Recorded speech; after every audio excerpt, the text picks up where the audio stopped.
جس تیزی کے ساتھ میں ایران اسرائیل پر حملے کر رہا ہے اس سے یوں محسوس ہوتا ہے کہ چند ہی دنوں کے اندر اسرائیل دنیا کے نقشے سے مٹ جائے گا۔ اس بار اسرائیل کا پالا حسینیوں سے پڑا ہے، اس بار اسرائیل کا پالا کربلا والوں سے پڑا ہے۔ یہ طرح طرح کی نیوز مرچ مسالے لگا کر آپ کو پیش کی جاتی ہیں مسلمانوں کو، اور مسلمان اتنے سیدھے فوراً اسے تسلیم کر لیتے ہیں، اپنا قائد مان لیتے ہیں، رہنما مان لیتے ہیں، سربراہ مان لیتے ہیں۔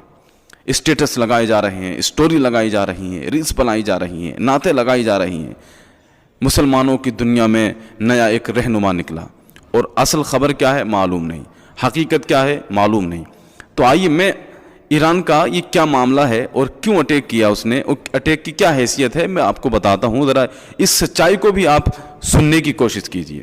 دراصل اسرائیل نے سیریا کے اندر جو ایران کا سفارت خانہ ہے، دودتاواس جس کو کہتے ہیں، اس پر اٹیک کیا تھا۔ دودتاواس کس کو کہتے ہیں، سفارت خانہ کس کو کہتے ہیں، پہلے اس کو سمجھیے۔ تو یہ ہر ملک کا دوسرے ملک کے اندر ایک سفارت خانہ بنا ہوا ہوتا ہے۔ اس ملک کو اس ملک میں کوئی پیغام پہنچانا ہے، کوئی ڈیل کرنی ہے یا کوئی اور بات پہنچانی ہے تو یہ سفارت خانے کے ذریعے پہنچائی جاتی ہے، اور اس کے کچھ حقوق ہوتے ہیں، وہ بڑے سخت قانون ہوتے ہیں۔ پورے ملک میں چاہے کتنی ہی افراتفری ہو، اس ملک سے چاہے کتنی ہی نفرت ہو اور کتنی ہی لڑائی چل رہی ہو، لیکن اس کا سفارت خانہ اگر ہمارے ملک میں ہے تو اس کو کوئی تکلیف نہیں دی جائے گی، اس میں رہنے والے سفیروں کو کوئی تکلیف نہیں دی جائے گی۔ یوں سمجھ لیجیے جیسے کہ آیا ہوا مہمان، تو چاہے اس کے گھر والوں سے کتنی ہی رنجش ہو لیکن مہمان سے اچھے سے پیش آیا جاتا ہے۔ تو یہ بہت سارے اس کے حقوق ہوتے ہیں، یونائٹڈ نیشن نے یہ تمام حقوق بنائے ہیں۔ تو اسرائیل نے ایران کے سفارت خانے پر حملہ کیا، اور حملہ کرنے کا مطلب یہ ہوتا ہے کہ اس ملک کی عزت کو تار تار کرنا، اس ملک کو توہین کرنا اور اعلان جنگ کرنا، جنگ کی چنوتی دینا۔ کسی ملک کے سفارت خانے پر حملہ کرنے کا یہ مطلب ہوتا ہے، یعنی اس کی عزت کو دھول میں ملا دینا۔ تو جب اسرائیل نے ایران کے سفارت خانے پر حملہ کیا، اسرائیل پہلے سے ہی کہتا چلا رہا ہے کہ ہم اسرائیل پر حملہ کریں گے، فلسطینیوں کی مدد کریں گے، ان کی سپورٹ کریں گے، مسجد اقصی کی حفاظت کریں گے، اور یہ کریں گے وہ کریں گے۔ یہ پہلے سے کہتا چلا رہا، لیکن ابھی کیا کچھ نہیں تھا۔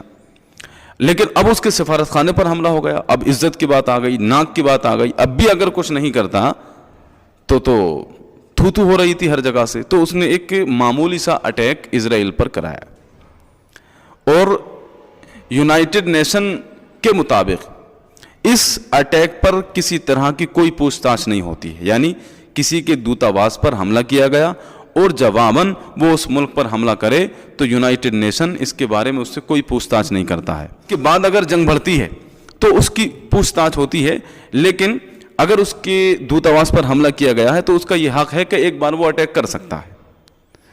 دوبارہ اگر کرے گا تو اس کی پوچھ تاچھ ہوگی، لیکن ایک بار وہ اٹیک وہاں کر سکتا ہے۔ تو یہ اس کی حیثیت تھی جو ابھی ایران نے اٹیک کیا ہے۔ مسلمانوں کو دیکھیے، ان کی خوش فہمی دیکھیے اور ان کے عقیدے دیکھیے کہ اب ایران سامنے آ گیا، صاحب ایران نہیں چھوڑے گا، یہ حسینی ہیں، کربلا والے ہیں، اب بہت مشکل میں پڑ جائے گا اسرائیل۔ تو یہ باتیں جو ہے یہ خوش فہمیاں ہیں، یہ سب خوش فہمیاں ہیں۔